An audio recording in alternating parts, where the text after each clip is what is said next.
Gentlemen, I've called you here today because I would like to discuss pressing matters concerning the future of this colony that we have come to love so well.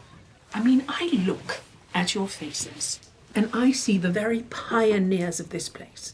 Now, you are here when that is but a nameless creek meandering through a narrow valley, unaware of the glory to come. But you mine that creek and we build the towns that flank it. Williams Creek is at the very forefront of the creation of this new land. The great gold rushes are the impetus behind the formation of British Columbia, and British Columbia is the frontier, a land of hope and prosperity. Prosperity? Where? This gold rush is waning just like California and Australia did before us. I mean, every day we see people packing their bags and heading off from our hopeful futures. Like it or not, there's only so much gold left in the ground, and one day it's all going to end. I say before it does, we join those good people. We pack our bags, we head for brighter prospects. We'll let Miss Wilson speak. We all need to think about what is next for us, for the colony, for Barkerville, for all of Cariboo.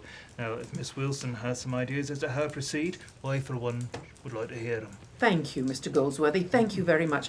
We are not in disagreement, Mr. Hankin. I do not dispute the fact that this gold rush is following the familiar pattern of boom and then bust. And that, my friends, is exactly why we must stay a step ahead of our destiny.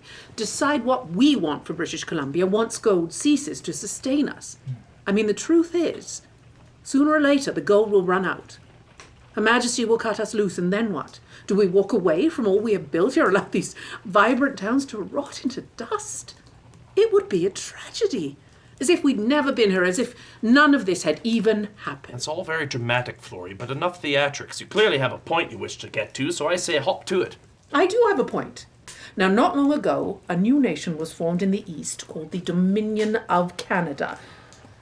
I believe the clear way forward for British Columbia is to join with this exciting new nation. I should have known that's what you were getting at. What is there to dispute about this, Mr. Hankin? If we join with Canada, they will build us a railway from sea to sea. We can move beyond just gold mining and become a land of great resources and industry. It's the clear way forward. Prosperity for all. God save the Queen. Now, if you ask me... No one did, Richard. If you ask me, the best way to maintain our strong ties to England is to remain a colony for as long as she will have us.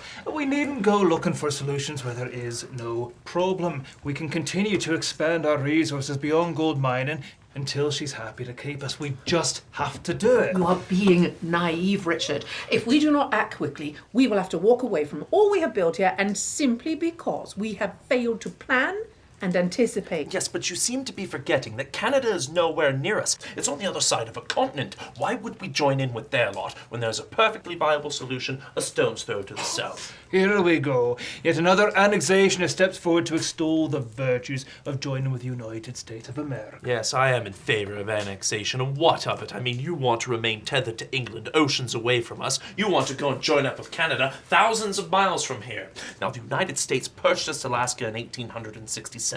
British Columbia is now a mere impediment to manifest destiny. If we join with the Americans, we will become that missing puzzle piece that will connect Washington Territory to Alaska, so it just makes sense geographically. As well, the United States are thriving, so it makes sense economically. Where is your loyalty? Why should I continue to be loyal to the Queen? Now, listen, when this gold rush gets started, we need England. We need a system of justice, a system of governance, but we're all grown up now. We do not need Her Majesty to go and tell us when it's time for us to leave the nursery. We're adults. It's time we start acting as such, and the United States is in our best interests. The United States is a fine nation, but it's not what we're all about. What are we all about then, Richard?